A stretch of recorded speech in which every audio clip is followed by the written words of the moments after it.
বিশ্ববিদ্যালয়ের সাবেক ছাত্রী জিয়া পরিবারের অত্যন্ত বিশ্বস্ত হাতিয়ার বাংলাদেশ বিএনপিকে যিনি ঐক্যবদ্ধ রাখার অন্যতম কারিগর, উত্তরবঙ্গের বরিষ্ঠ নেতা, বাংলাদেশের অন্যতম নেতা, বিএনপি নেতা অ্যাডভোকেট নুরুল কবির রিজভী এবার আপনাদের সামনে বক্তব্য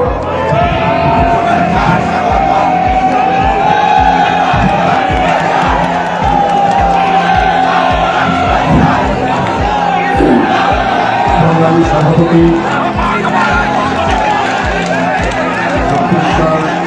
মিন্টু, আমাদের উপস্থিত রয়েছেন বিএনপি জাতীয় নির্বাহী কমিটির স্বাস্থ্য বিষয়ক সম্পাদক ডাক্তার রফিকুল ইসলাম, উপস্থিত আছেন বিএনপি রাজশাহী জেলার আহ্বায়ক তারা নির্যাতিত জননেতা আবু সাইদ চাঁদ, উপস্থিত আছেন রাজশাহী মহানগর বিএনপির মহানগরের আহ্বায়ক বীর মুক্তিযোদ্ধা অ্যাডভোকেট শাহজাহান শাহ, উপস্থিত আছেন মহানগর বিএনপির সাধারণ সম্পাদক সদস্য সচিব দক্ষ সংগঠক মামুনুর রশিদ, জেলা বিএনপির সদস্য সচিব অধ্যাপক বিশ্বনাথ সরকার, জন্মকালীন থেকে যিনি এই দলের সাথে রয়েছেন আমার বন্ধু মার্শাল, উপস্থিত জাতীয়তাবাদী যুব দল, ছাত্র দল, স্বেচ্ছাসেবক দল, মহিলা দল, সাবেক এমপি জাহান পান্না, উপস্থিত আছেন কেন্দ্র থেকে আমার সাথে এসেছেন স্বেচ্ছাসেবক দলের কেন্দ্রীয় সহসভাপতি ডাক্তার জাহির এবং যুব দলের স্বাস্থ্য বিষয়ক সম্পাদক ডাক্তার আমাদের জাহাঙ্গীর সহ এবং ছাত্র দলের কেন্দ্রীয় নেতা ডাক্তার বাদশাহ সহ সকলকে আন্তরিক প্রীতি এবং শুভেচ্ছা জানাচ্ছি। আমি আজকে যার স্মরণ সভায় উপস্থিত হয়েছি, অত্যন্ত অল্প সময়ে এইরকম একজন ব্যক্তি সম্পর্কে বলা অত্যন্ত কষ্টকর। মিন্টুর চোখের পানি হয়তো টিস্যু পেপার দিয়ে মুছে দেওয়া যেতে পারে, কিন্তু মিন্টুর পরিবার, ওর মা, ওর বউ এবং মিন্টুর হৃদয়ের মধ্যে যে কান্নাটা ছড়ছে সেটা কোন টিস্যু পেপার দিয়ে আমরা মুছে দেব, সেটি নেই। আমার সেই ছাত্র জীবনের স্মৃতি, রাজশাহী ইউনিভার্সিটিতে যখন ছাত্র দল করছি, আন্দোলন করছি এরশাদের মধ্যে, উনি প্রায় রাজশাহীতে আসতেন। আমাদের যিনি রাজনৈতিক শিক্ষক ছিলেন, গুরু ছিলেন অ্যাডভোকেট কবির হোসেন, তার খুব ঘনিষ্ঠ লোক ছিলেন অধ্যাপক আব্দুল ওয়াহেদ সাহেব। আমরা কবির ভাইয়ের বাসায় তার সাথে নানা গল্প হতো, বিএনপি অফিসে গল্প হতো, রাজশাহীর বিভিন্ন যেখানেই দেখা হতো ওনার সাথে অনেক গল্প হতো। উনি শুধু একজন রাজনীতিবিদ ছিলেন না, আব্দুল ওয়াহেদ সাহেব, উনি তাহেরপুর কলেজের রাষ্ট্রবিজ্ঞান বিভাগের একজন শিক্ষকই, অ্যাকাউন্টিং এর একজন শিক্ষকই ছিলেন। তিনি একজন পণ্ডিত লোক ছিলেন আমার কাছে মনে হচ্ছে। আমি প্রথম 1984 সালে এখানে তখন যারা ছাত্র নেতা অধ্যাপক খোরশেদ, তারপরে টুলু, আরও এখানে তখন ছাত্র রাজনীতি করেন রেজা, অনেকের নাম বললে অনেক সময় লাগবে, বলছি না। এরা যখন নিয়ে এসে আমরা মাঠের মধ্যে একটা সাদা কাগজের মধ্যে নাম লিখে আমরা ঠিক করলাম যে এই তাহেরপুর কলেজের সভাপতি, সাধারণ সম্পাদক কে হবে। এক মাঠের মধ্যে প্রায় 100-150 ছেলে, আরও বিভিন্ন জায়গা থেকে ছেলেরা এসছেন। ওর মধ্যে ওনার সেদিনের বক্তব্য শুনেই আমি তার ভক্ত হয়েছি। এই তাহেরপুর কলেজের একজন শিক্ষক, তিনি এত জানেন রাজনীতির বাইরেও ইতিহাস, ভূগোল, সাহিত্য সম্পর্কে তার এত গভীর। আমার এটা বিশ্বাস করতে কষ্ট লাগে, এই ধরনের একজন গুণী মানুষকে কেউ হত্যা করতে পারে। এই ধরনের গুণী মানুষকে প্রকাশ্য হাটের মধ্যে কেউ হত্যা করতে পারে, মনুষ্যত্বে কোনো লেশ মাত্র নেই, কোনো বিবেক তো দূরে থাক। চরম পশুর আত্মা নিয়ে এরা ঘোরাফেরা করে। আমি যতটুকু জানি, যারা এই সমস্ত হত্যাকাণ্ডের সাথে জড়িত তারা পরবর্তী পর্যায়ে অনেকেই আওয়ামী লীগে যোগদান করেছে। সঠিক না? ঠিক না? এদেরকেই আশ্রয় দেওয়া হতো আওয়ামী লীগ। এর আগে আমরা সেকেন্দার ভাই, উনি চেয়ারম্যান ছিলেন কয়েকবার, তাকেও মেরে ফেলা হয় 1988 সালে। দেশনেত্রী বেগম খালেদা জিয়া তার প্রতিবাদে এখানে এসেছিলেন বাবারি মন্দিরে, আমার মনে আছে। রাজশাহী জেলা কিন্তু এমনিতেই সবাই বলে একটু শান্তিপ্রিয় জেলা, এখানে খুন খারাপি এখানে কম হয়, অন্যান্য জেলার মতো নয়। কিন্তু তারপরেও এই বাগমারাতে এই ধরনের মানুষ, আব্দুল ওয়াহাব সাহেবের মতো মানুষরা এখানে খুন হয়, সেকেন্দার ভাইয়ের মতো মানুষ, মুরু হামিদের মতো মানুষরা এখানে খুন হয়েছে। এখানে নিশ্চয়ই এমন কোনো চক্র কাজ করে যারা রাজশাহী জেলার যে সুনাম, যে সবচাইতে মানে শান্তি এবং স্বস্তির জেলা রাজশাহী বলে মনে করে অন্যান্য জেলাগুলো, সেইটা শুধু ব্যতিক্রম এই রাজশাহী জেলার অন্তর্ভুক্ত বাগমারা। এর কারণ চক্রান্তকারীরা ঘোলা পানিতে মাছ শিকার করতে চায়, কিন্তু তাতে কিন্তু তাদের লাভ হয় না। যে অন্যায় করে তাকে কোনো না কোনো দিন অন্যায়ের চক্রের মধ্যে পড়ে দিতে হবে। আপনারা শেখ হাসিনাকে দেখেছেন, কি ক্ষমতা তার, পুলিশ তার, র্যাব তার, আইন শৃঙ্খলা বাহিনী তার। কেউ কোনো প্রতিবাদ করলে তার রক্ষা নেই, আইনের হাত।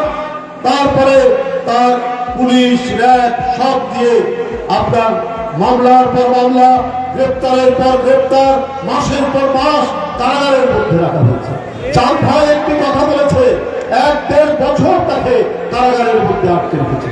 এত প্রতাপশালী শেখ হাসিনা, তিনি মনে করতেন তার অন্যায়, তার অপরাধ, তার অপকর্ম, এর জন্য তাকে কোনোদিন বিচারের মুখোমুখি হতে হবে না। কিন্তু উপরে যে আল্লাহ আছে, এই কথা এই সমস্ত অপরাধীরা, এই ধরনের মাফিয়ারা, এই ধরনের ঘাতকরা কোনোদিন চিন্তা করেনি বলেই তারা মনে করেছে আরে পার পেয়ে যাচ্ছি। নারায়ণগঞ্জের নিষ্পাপ কিশোর টকিকে হত্যা করা হলো, কে করলো? শেখ হাসিনার আরেক গডফাদার শামীম ওসমানের লোকেরা। শামীম ওসমানের কিছু হয় না। আপনার 7 জনকে হত্যা করে পেটের মধ্যে ইট দিয়ে শীতলক্ষা নদীতে ওই নারায়ণগঞ্জে ফেলে রাখলো, কে করলো? শেখ হাসিনার আইন শৃঙ্খলা বাহিনী র্যাবের একজন অফিসারের মধ্যে জড়িত। সবগুলোতেই পার পেয়ে যাচ্ছে, সব ঘটনায় পার পেয়ে যাচ্ছে।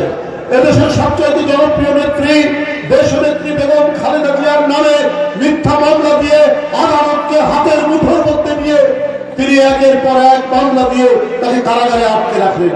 তিনি দেখলেন আরে বেগম জিয়ার মতো মানুষকে আটকে রেখেছি, আমার তো কিছুই হয় না। উনি মনে করেছেন উনি বোধহয় পার পেয়ে যাবেন। তারেক রহমান বিএনপির ভারপ্রাপ্ত চেয়ারম্যান, তার নামে একটার পর এক মিথ্যা মামলা এবং সাজা দিতে লাগলেন। তারপরেও দেখেন কিছু হয় না।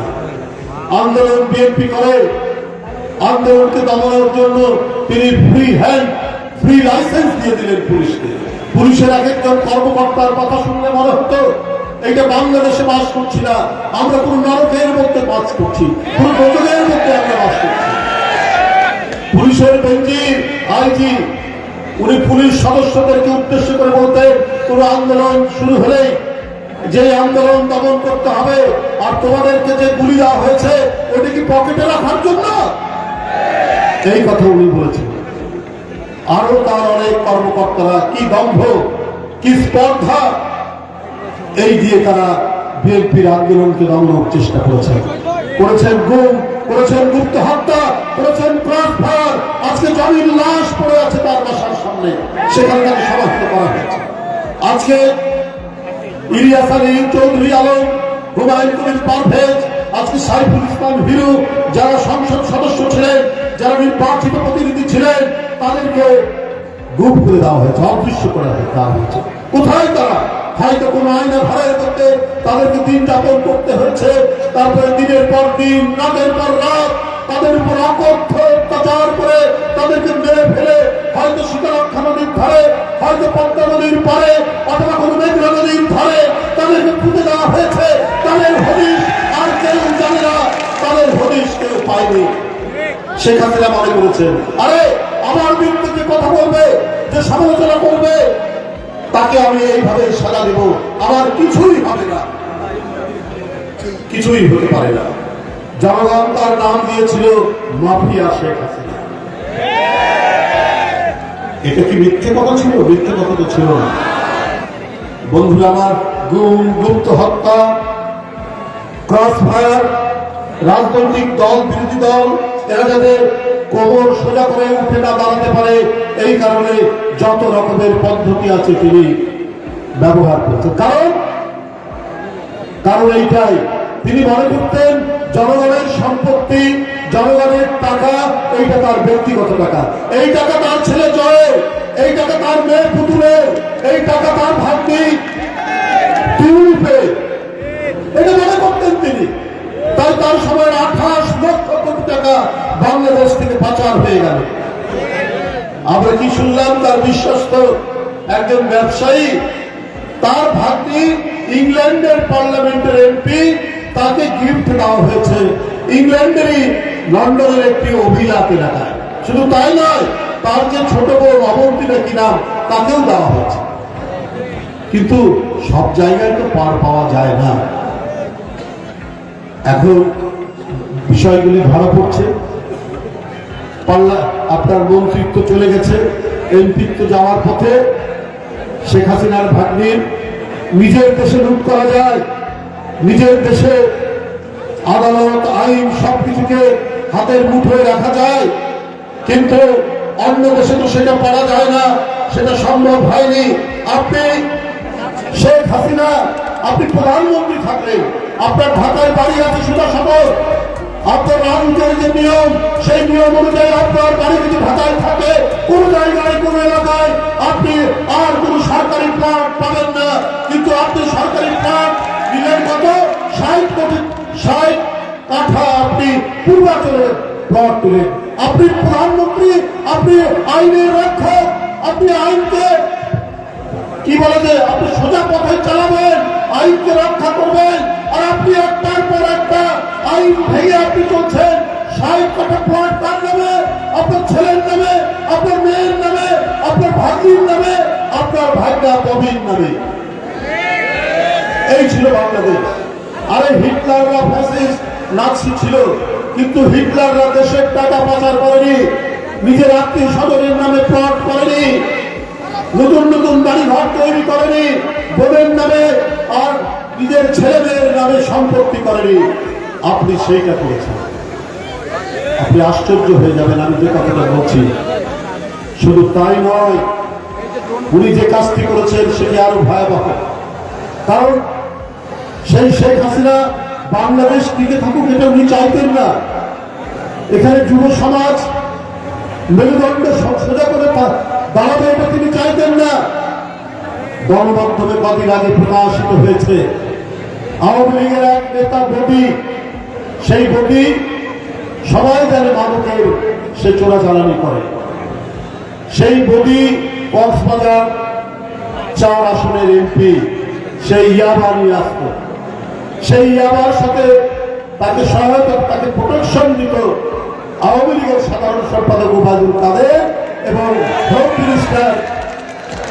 Home minister Asaduzzaman Kamal. শেখ হাসিনার কাছে যখন এই বিষয়গুলো বলতে গেছে বাংলাদেশের গোয়েন্দা সংস্থা, তার আগে বলি, এবং এই যে ইয়াবার ব্যবসা, এইটা পার্শ্ববর্তী দেশের গোয়েন্দা সংস্থারা জানত, তাদের সহযোগিতায় এই কাজটি হল। এই বিষয়ে শেখ হাসিনাকে জানানোর পরেও শেখ হাসিনা নীরব থেকেছে। কেন? কারণ কোটি কোটি টাকা তার কাছেও আসবে, অর্থাৎ এই ইয়াবার চোরাচালানের সাথে জড়িত তৎকালীন অবৈধ প্রধানমন্ত্রী শেখ হাসিনা। কারণ তিনি চাইতেন না বাংলাদেশের যুব সমাজ তারা নিজের মেরুদণ্ড সোজা করে, তারা যুব সমাজকে ধ্বংস করার জন্যই তিনি এই কাজ করেছেন। ইয়াবা চোরাচালানকে উৎসাহিত করেছেন, নিজে জড়িত ছিলেন। বন্ধুরা আমার আপনারা জানেন এই কারণেই নিজের দেশ গড়ে উঠতে তিনি জানবেন। উনি প্রত্যাশিত করেছেন বলে থাকে, উনি মেট্রো রেল করেছেন শুধুমাত্র টাকা মারার জন্য এবং এই টাকা মেরে বিদেশে পাচার করার জন্য। আপনি দুবাই, আপনি মালয়েশিয়া, আপনি কানাডা, পৃথিবীর বিভিন্ন দেশে তার যে টাকা পাঠিয়েছেন সেটি আস্তে আস্তে উঠে আসছে। আপনি ভারতের উপর বিদ্যুৎ, খনিজ, গ্যাস এটা নির্ভর করেছেন কেন? আপনার তো অত্যন্ত প্রিয় দেশ। আপনার বাংলাদেশে যে বিদ্যুৎ উৎপাদন হয় তার প্রতি ইউনিটের দাম হচ্ছে 8 টাকা, আর ভারতের আদানির কাছ থেকে যে বিদ্যুৎ কেনেন তার দাম হচ্ছে 12 টাকা। কেন এত দাম দিয়ে কিনেছেন? এই টাকার একটা শেয়ার শেখ হাসিনা পাবেন, শেখ পরিবারের কোন লোক পাবেন, শেখ পরিবারের কেউ না কেউ পাবেন। এই কারণে আদানি সে ঝাড়খণ্ডে কয়লা পুড়িয়ে, তাও কি বাজে কয়লা পুড়িয়ে সেইখানে বিদ্যুৎ উৎপাদন হবে, সেই উৎপাদন ঝাড়খণ্ড থেকে নিয়ে আসবে বাংলাদেশে। অর্থাৎ তিনি তাকে ক্ষমতায় রাখার জন্য, অবৈধভাবে ক্ষমতায় রাখার জন্য বারবার তিনি জনগণকে বাদ দিয়ে, ভোটকে ত্যায্য করে, ভোট কেন্দ্রে কোন ভোটারকে যেতে না দিয়ে তিনি যে বারবার প্রধানমন্ত্রী সরকার গঠন করেছেন, এই সরকার পৃথিবীর কোথাও স্বীকৃতি না পেলে, কেউ সমর্থন না দিলে একমাত্র পার্শ্ববর্তী দেশ শেখ হাসিনাকে সমর্থন দিয়েছে। এই সমর্থন দেওয়ার কারণে ভারত যা চেয়েছে তাই দিয়েছে। একবার নিজের মুখে শেখ হাসিনা বলেছেন, আমি ভারতকে যা দিয়েছি কোনদিন ভুলতে পারবে না। আপনি কি দিয়েছেন জানি না, এখন বের হচ্ছে একটার পর একটা যা দিয়েছেন। এর সাথে আপনি সবচাইতে দামি যে জিনিসটা দিয়েছেন সে জিনিসটা হচ্ছে বাংলাদেশের স্বাধীনতা, সার্বভৌমত্ব একটু একটু করে তাদের কাছে বিক্রি করতে আপনি চেষ্টা করেছেন। কিন্তু জনগণের অদম্য সাহস, ছাত্র জনতার বিরুদ্ধের কাছে আপনার এতই ক্ষমতা, আপনার আইন শৃঙ্খলা বাহিনী, র্যাব, পুলিশ, সেই দিন আর কেউ শেখ হাসিনাকে পাহারা দিতে পারল না। আল্লাহর মায়ের কি বলে, দুনিয়ার বাহির সব কিছু ছেড়ে দিয়ে দলের নেতা কর্মী যারা বড় বড় কথা বলেছে তাদেরকে বাদ দিয়ে তিনি পালিয়ে চলে গেলেন বাংলাদেশ থেকে। এটি একটি বিরল ঘটনা। যারা নিজ দেশের জনগণকে অত্যাচার করে, যারা নিজ দেশের জনগণকে ভয় ভীতি দেখায়, যারা নিজ দেশের জনগণের কণ্ঠে আওয়াজ করে দেয়, তারা কোনদিন জনগণের কাছে সমাদৃত হতে পারে না, টিকে থাকতে পারে না। তারা ভীত শিয়ালের মতোই দেশ থেকে পালিয়ে যেতে হয় তাদেরকে। সেই পরিস্থিতি হয়েছে। বন্ধুরা আমার, আমি আর বক্তব্য দীর্ঘায়িত করতে চাই না, সন্ধ্যা হয়ে আসলো। মামুন এখানে একটু কথা বলেছে, সেটা হলো আমরা জামাত ইসলামকে সমর্থন করিনি। আমরা জামাতকে আমাদের উদারতার কারণে, অর্থাৎ বিএনপি সরকারের উদারতার কারণে এই দেশে তারা প্রথম রাজনীতি করার সুযোগ পায়। শেখ মুজিবের সরকার নিষিদ্ধ করেছিল জামাত, কিন্তু বিএনপির সরকারের সময় তারা রাজনীতি করার সুযোগ পায়। কিন্তু আমরা সবসময় দেখেছি এই দলটির অন্য কিছু বিষয় না, একটা চরিত্র আছে, সেটা হচ্ছে মুনাফিকি। এই মুনাফিকি ছাড়া তারা কিছু করেনি। আমরা এর সাথে আন্দোলন করলাম এরশাদের বিরুদ্ধে। হাসিনাও প্রথম দিকে ছিলেন, তারপরে কাউকে কিছু না বলে হাসিনা এরশাদের অধীনে নির্বাচনে চলে গেল।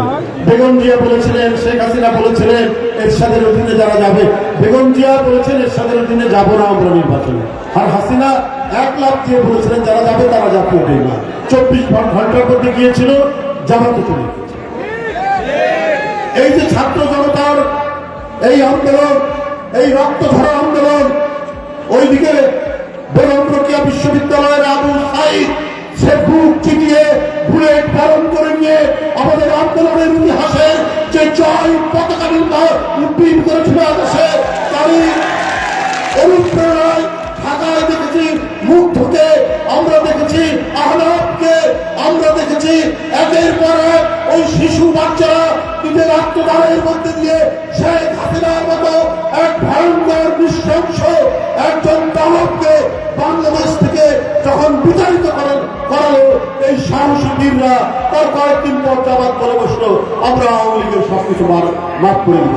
তাহলে আপনি আবু সাইদের রক্ত কিভাবে মাফ করবেন?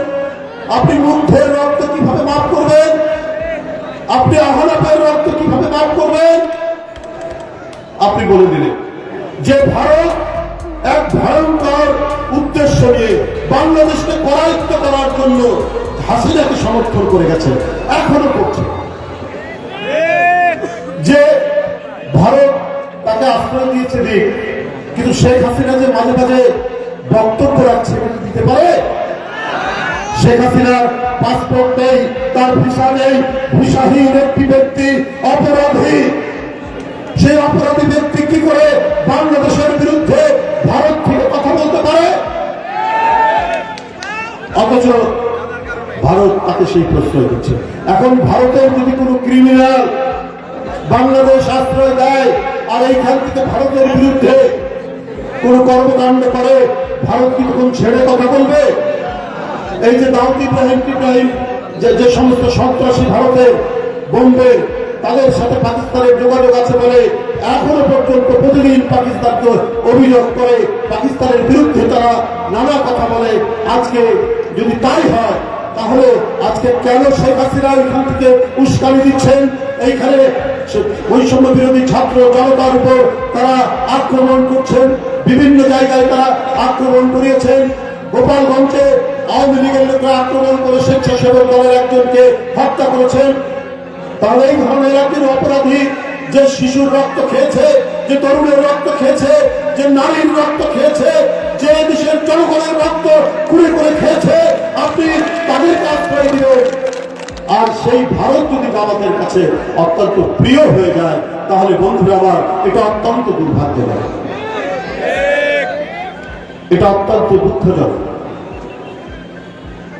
বন্ধুরা আমার, আমি শুধু আপনাদেরকে বলব যে অনেক দুঃখ কষ্ট বেদনা নিয়ে এদেশে জাতীয়তাবাদী শক্তি প্রতিনিধি হচ্ছে বাংলাদেশ জাতীয়তাবাদী দল, তৃণমূল থেকে জাতীয় পর্যায় পর্যন্ত এমন কেউ নেই যার বিরুদ্ধে সবচেয়ে নিম্নে আপনার 20টি মামলা, ঊর্ধ্বে 300-400 মামলা, আমার নামে 300 মামলা, আমার আরো অনেক সহকর্মী যার নামে 400-450 মামলা এই শেখ হাসিনার আমলে দিয়েছে। তো সুতরাং এই ধরনের একটি জগদ্দল পাথরকে আজকে সরেছে। আমরা গণতন্ত্রের দিকে আমরা হাঁটছি, আমরা তো অবাধ সুষ্ঠু নির্বাচন 17 বছর ধরে দেশের মানুষ পায়নি। আজকে যাদের বয়স 22, 23, 24, 25 এরা একটা ভোট দিতে পারেনি, একটা নিরপেক্ষ ভোট দিতে পারেনি শেখ হাসিনার এই আমলে।